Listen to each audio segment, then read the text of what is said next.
बिस्मिल्लाहिर्रहमानिर्रहीम। अस्सलाम वालेकुम स्टूडेंट्स, होपफुली आप खैरियत से होंगे। स्टूडेंट्स, हम सीख रहे हैं इन पेज और इन पेज की आज 5वीं क्लास है। अब तक स्टूडेंट्स हम सीख चुके हैं वर्ड लिखना इन पेज पर, उसके बाद सेंटेंस लिखना उर्दू में हम सीख चुके हैं।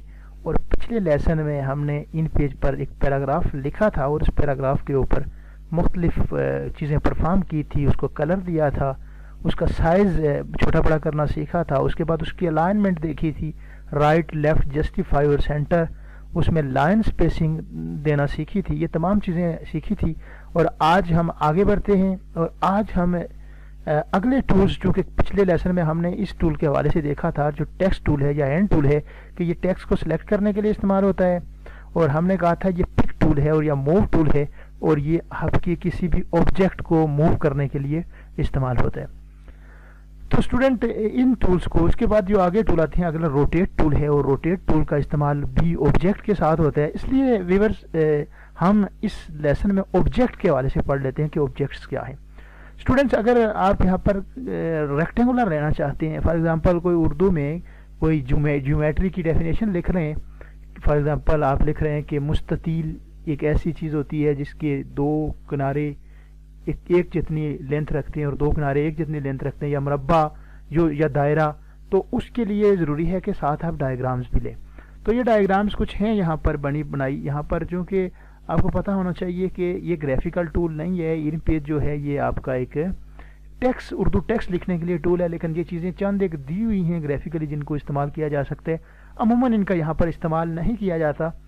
अगर यहाँ मौजूद हैं तो मैं फिर भी आपको ये बता देता हूँ या सिखा देता हूँ कि ये इस तरह होता है, लेकिन इनका यहाँ पर इतना ज़्यादा रोल नहीं है इन डायग्राम्स का।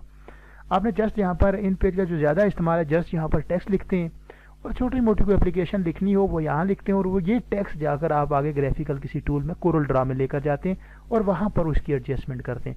लेकिन अगर ये चीज़ें मौजूद हैं, जिस तरह ये मैंने एक रेक्टेंगुलर बनाया, इसी तरह अगर मैं चाहूँ तो ये मैं एक सर्कल ड्रा कर लेता हूँ।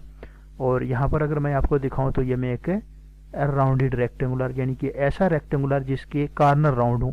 तो ये कबल वक्त पर पढ़ लें आप कि ये क्या है। रेक्टेंगुलर बनाने के लिए ये शेप इस्तेमाल की जा सकती है। सर्कल बनाने के लिए यहाँ पर इस पर क्लिक करके यहाँ से सर्कल बनाया जा सकता है। उसके बाद आप अपना जो है राउंडेड रेक्टेंगुलर यहाँ से बना सकते हैं। लाइन लेनी हो तो लाइन आप यहाँ से ले सकते हैं। सॉरी, ये राउंडेड रेक्टेंगुलर सिलेक्ट है, तो पहले सिलेक्ट करना पड़ता है। यहाँ पर जाएँ, सेलेक्ट करें, क्लिक करें, और ये लाइन है आपकी। फॉर एग्जांपल मैं यहाँ से लाइन ड्रा कर रहा हूँ यहाँ तक, तो ये लाइन है। अब इन ऑब्जेक्ट को अगर मूव करना चाहते हैं तो याद रखें कि इनको आप मूव नहीं कर सकते, मूव यहाँ पर रहते हुए नहीं कर सकते। मूव करने के लिए आपको पिक टूल ही सिलेक्ट करना पड़ेगा। पिक टूल पर क्लिक किया, जिस ऑब्जेक्ट को जहाँ मूव करना है सिलेक्ट किया, याद रखिएगा उस लाइन पर जाकर आपने क्लिक करना है, सेंटर में नहीं। अगर इसे मूव करना चाहते हैं, यहाँ बेशक जितनी मर्जी बार आप क्लिक करें कुछ नहीं होगा। यहाँ पर भी आप इसकी किसी लाइन पर यहाँ पर क्लिक करेंगे तब ये सिलेक्ट होगी। अब आप इसे माउस से लेफ्ट क्लिक प्रेस रखते हुए जहां चाहें आप इसे ड्रैग करके लेकर जा सकते हैं। सपोज मैं इसे यहां रखना चाहता हूं, यहां इसको मैं यहां इस जगह पर रखना चाहता हूं, तो ये देखें माउस को ड्रैग रखते हुए, क्लिक रखते हुए आप इसे ड्रैग कर रहे हैं। इस तरह ये देखिए, ये हो गया। तो इस तरह स्टूडेंट्स, ये शेप्स हैं, इनको ड्रैग करने के लिए आपके लिए ज़रूरी है कि आप पिक टूल या मूव टूल सेलेक्ट करें। उसके बाद स्टूडेंट्स, अगले जो चीज़ मैंने पढ़ानी थी वो था ट्रांसफॉर्म टूल। ट्रांसफॉर्म टूल क्या करता है? ट्रांसफॉर्म टूल आपकी शेप्स को रोटेट करने के लिए इस्तेमाल होता है। किस तरह? फॉर एग्जांपल ये एक रेक्टेंगुलर है, मैं चाहता हूँ कि ये थोड़ा सा किसी एंगल में रोटेट हो जाए, घूम जाए यहाँ से, तो उसके लिए मैं यहाँ से ट्रांसफॉर्म टूल पर जाऊँगा, ये क्लिक किया, अब देखें इसके सेंटर पर आया। जिस समत में मैं इसे रोटेट करना चाहता हूँ, जस्ट जाकर उस जगह में इसे इस तरह घुमाऊंगा। इस तरह मैं इसे ऐसे करना चाहता था, ये लीजिए ऐसे हो गया। अब ये है, इसके सेंटर में गया, आई एम सॉरी, इसको अभी चूंकि अभी वो सिलेक्ट था, क्लिक, दोबारा मैंने ये टूल सेलेक्ट किया। अब इस पर मैं अप्लाई करना चाहता हूँ, किस पर? यानी इस रेक्टेंगुलर पर। यहाँ पर गया, पहले मूव टूल सेलेक्ट करना है, पहले इसे सिलेक्ट करना है, फिर उसके बाद ट्रांसफॉर्म टूल यहाँ पर क्लिक किया, या रोटेट टूल भी इसको बोलते हैं, यहाँ पर क्लिक किया, इसके एग्जैक्ट सेंटर में गया, और इसको जिस जर्नल में इसे रोटेट करना चाहता हूँ उस जर्नल में इसे रोटेट कर सकता हूँ, इस तरह से। तो स्टूडेंट्स होपफुली आपको ये चीज़ें समझ आ रही होंगी। अब आप देख सकते हैं कि ये रेक्टेंगुलर ये शेप्स आपके सामने हैं। एक और चीज़ न्यू सीख लीजिए कि अगर इन शेप्स को अंदर से फिल करना चाहते हैं तो आप इस शेप के ऊपर मूव टूल को सिलेक्ट कीजिए, रोटेट टूल की यकीनन आपको समझ आ गई होगी। मूव टूल को सिलेक्ट कीजिए, इस शेप के सेंटर पे जाकर डबल क्लिक कीजिए इस तरह से। जो ही आप डबल क्लिक करेंगे तो आपके पास एक डायलॉग बॉक्स ओपन होगा जो इस ऑब्जेक्ट के हवाले से होगा जिस पर आपने क्लिक किया है। अभी मैंने चूंकि सर्कल पर क्लिक किया था, सर्कल के हवाले से मुझे ये पूरी डिटेल बता रहा है कि ये सर्कल क्या है, इसकी आउटलाइन किस कलर की है, बॉर्डर किस कलर की है, उस बॉर्डर की विड्थ कितनी है और बाकी तमाम तरह डिटेल बता रहे हैं। अगर मैं चाहूँ तो इस सर्कल को इंटरेस्टिंग बना सकता हूँ, इसको एक ग्राफिक आर्ट बना सकता हूँ ग्राफिकली। यहाँ पर क्लिक किया, मैं चाहता हूँ कि इसका इनर जो हो वो एक डिज़ाइन आ जाए, ये पैटर्न आ जाए इसके अंदर, जो इसका बैकग्राउंड कलर हो वो इन कलर्स में से ये वाला सियान कलर आ जाए और बाकी चीज़ें फिल वक्त में से कोई नहीं छेड़ रहा हूँ और मैं ओके कर रहा हूँ। आप देख रहे हैं कि सॉरी इसलिए है क्योंकि अभी आपने रेक्टेंगल सर्कल नहीं सिलेक्ट किया हुआ था बल्कि पेज सिलेक्ट था, इसलिए पेज पर इम्प्लीमेंट हुआ। कंट्रोल Z करते हैं, सर्कल पर जाकर डबल क्लिक करते हैं। अब की बार यहाँ से मैं ये चीज़ें अप्लाई कर लेता हूँ, यहाँ पर देख लीजिए और ओके। अब की बार ये सर्कल पर अप्लाई हुआ। याद रखिएगा जिस चीज़ पर अप्लाई करना है उसको सिलेक्ट रखना ज़रूरी होता है, नहीं तो आपके पेज पर वो चीज़ इंप्लीमेंट हो जाती है। यहाँ पर क्लिक कीजिए, डबल क्लिक कीजिए अब इस पर और अब जो भी आप करना चाहते हैं वो कर सकते हैं। यहाँ से ये कलर अप्लाई कीजिए, यहाँ से आप इसका कहाँ इस्तेमाल कर सकते हैं, इसका इस्तेमाल भी होता है अखबारात के अंदर, इसका इस्तेमाल अच्छा खासा होता है, लेकिन यहाँ पर इसका इस्तेमाल इतना नहीं है। लेकिन अखबारात में आप मुख्तलिफ डिज़ाइन देखते हैं, मुख्तलिफ जगहों पर रिसालों में, बच्चों के जो रिसाले हैं उनके अंदर इसका इस्तेमाल हो सकता है। तो इस तरह मुख्तलिफ जगहों पर मुख्तलिफ चीज़ों पर इसका इस्तेमाल जो है वो किया जा सकता है। याद रखिएगा अगर ज़रा सा भी बाहर क्लिक हो जाएगा, फॉर एग्जांपल इस पर क्लिक करके आप ज़रा सा भी बाहर क्लिक करके दोबारा इस पर अप्लाई करने की कोशिश करेंगे तो वो इस पर नहीं बल्कि पूरे पेज पर अप्लाई होगा।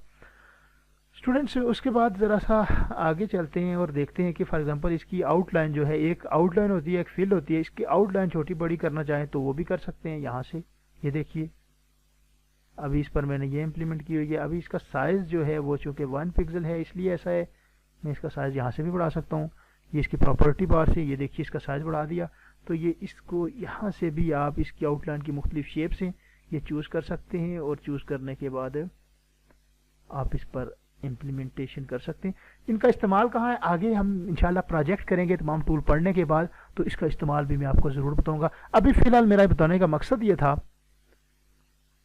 कि ये टूल जो आपके पास ये ऑब्जेक्ट्स हैं ये इस तरह लिए जा सकते हैं और इनको रोटेट टूल बेसिकली मैं आपको समझाना चाहता था रोटेट टूल क्या है। तो स्टूडेंट्स एक ऑब्जेक्ट हमारा रह गया है, लाइन तो हमने ली है, ये ऑब्जेक्ट इसको पॉलीगॉन टूल कहते हैं। इसका क्या फंक्शन है, इसका भी यहाँ पर चूंकि ग्राफिकल टूल है मौजूद है तो मैं समझा देता हूँ। यहाँ पर इसका कोई इतना इस्तेमाल नहीं है। यहाँ पर इनपुट में याद रखिए आप ज़्यादा से ज़्यादा उर्दू लिखना सीखिए। यहाँ पर आप उर्दू लिखना सीखिए तो यही आपके लिए इनफ है, क्योंकि आप दूसरे टूल्स में दूसरे सॉफ्टवेयर में यहाँ से लिखी हुई उर्दू लेकर जा सकते हैं। उर्दू यहाँ लिखना आसान है, बाकी दूसरे सॉफ्टवेयर में लिखना कदरे मुश्किल है। तो अब पॉलीगॉन टूल के हवाले से बिल्कुल ये रेक्टेंगुलर की तरह जब आप सिलेक्ट करेंगे तो रेक्टेंगुलर की तरह आप इसे ड्रा कर सकते हैं इस तरह से। और याद रखिए कि इसका एक फ़ायदा ये भी है कि आप इसे बेंड कर सकते हैं। फॉर एग्जांपल मैं यहाँ से इसे नीचे करना चाहता हूँ, मैं अपने माउस से राइट क्लिक प्रेस करूँगा और इसे जिस जानब में कंट्रोल Z, माउस से मैं राइट क्लिक करूँगा लेकिन साथ कंट्रोल का बटन भी प्रेस होना चाहिए। ये याद रखिएगा कि ये क्लिक करना पड़ेगा दोबारा, क्योंकि अगर ये क्लिक नहीं है तो आपका एक इशू करेगा। अब ये क्लिक हो गया। अब आप राइट क्लिक और आप जिस जानब भी अपना कंट्रोल का बटन प्रेस करके जिस जानब भी इसकी कॉर्नर को खींचेंगे ये उसी जानब आप इसको लेकर जा सकते हैं। जिस तरह देखिए ये मैं लेकर जा रहा हूँ। इस तरह कुछ और यहाँ पर छोटे मोटे आप डिज़ाइन चाहें, देखें स्टार की फॉर्म एक डिज़ाइन सा बन जाएगा। इस तरह आप कोई भी डिज़ाइन चाहें छोटे बड़े हल्के फुल्के तो आप वो डिज़ाइन ज़रूर बना सकते हैं। यहाँ पर इसके अंदर कलर करना हो तो वही डबल क्लिक करें और डबल क्लिक करने के बाद यहाँ भी कोई कलर फिल कर दें। आप जो कलर आप चाहते हैं वो फिल कर सकते हैं यहाँ से। ओके, और यहाँ से आप इसे दोबारा आप बाहर करना चाहें तो दोबारा कंट्रोल का बटन भी याद रखें, प्रेस करना है कंट्रोल, और अपने माउस से लेफ्ट क्लिक प्रेस करके आप इसको आगे पीछे कर सकते हैं। मजीद किसी जगह पर पॉइंट लेना हो, जब इस तरह इस कॉर्नर पर जाएंगे एक प्लस का साइन बनेगा, एक डॉट बनेगा, कंट्रोल का बटन प्रेस कीजिए और ये आप मजीद पॉइंट भी आप इसका ले सकते हैं, जिस तरह मैंने आपके सामने ये लिया है। यहाँ पर मैं पॉइंट लेना चाहता हूँ, कंट्रोल का बटन, और यहाँ से मैं ड्रैग करूँगा लेफ्ट क्लिक को प्रेस रखते हुए इस तरह से। यहाँ पर मैं पॉइंट लेना चाहता हूँ, कंट्रोल का बटन और जस्ट ड्रैग करूँगा इस पॉइंट तक और इसको भी इस तरह। तो स्टूडेंट्स, मुझे उम्मीद है कि आपको ये चीज़ें समझ आ रही होंगी, इंटरेस्टिंग थी ये चीज़ें। हमने आज क्या देखा, हमने ये ऑब्जेक्ट देखिए, रेक्टेंगुलर किस तरह लेना है, सर्कल किस तरह देना है, राउंडेड रेक्टेंगुलर, लाइन और पॉलीगॉन। उसके अलावा हमने रोटेट टूल देखा और हमने देखा कि किस तरह ऑब्जेक्ट को, ये ऑब्जेक्ट थे और इन ऑब्जेक्ट को रोटेट टूल से किस तरह रोटेट किया जा सकता है। इनका इतना ज़्यादा इस्तेमाल नहीं है, ग्राफिकल चीज़ें हैं ये, लेकिन फिर भी अपनी सहूलत के लिए आप इनको मुख्तलिफ जगहों पर इस्तेमाल कर सकती हैं। बहरहाल यहाँ टूल बार में मौजूद थी, इसलिए मैंने बताना लाजमी और ज़रूरी समझा। स्टूडेंट्स, मैं उम्मीद करूँगा कि आपको आज के लेसन की समझ आई होगी। अगर किसी तरह का क्वेश्चन है तो क्वेश्चन पूछ सकते हैं। अगले लेसन तक के लिए मुझे इजाज़त दीजिए। अपना बहुत सारा ख्याल रखिएगा। अल्लाह आपका हामी नासर।